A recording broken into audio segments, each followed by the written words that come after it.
شخص از دانشمند حکیم پرسید: من میخواهم توبه کنم و انسانی خوب شوم.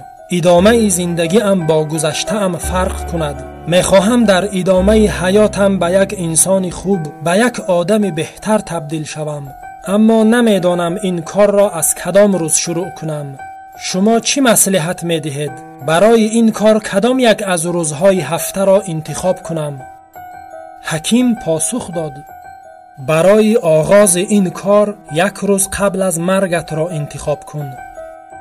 شخص سوال دهنده با شنیدن این خیل جواب اول کمی آشفته گشت، ولی چند لحظه بعد با تعجب پرسید: من از کجا بدانم که یک روز قبل از مرگم کدام روز است؟ هیچ کس نمیداند مرگش کی فرا می رسد. حکیم گفت: بنابراین هر روز زندگیت را برای این کار انتخاب کن. هر روزی که سالم و تندرست از خواب بیدار می شوی، کوشش کن آدمی خوب باشی. سعی کن نسبت روز گذشته ات آدمی بهتر باشی. شبانگاه پیش از خواب توبه کن. شاید دیگر فردای برای تو نباشد.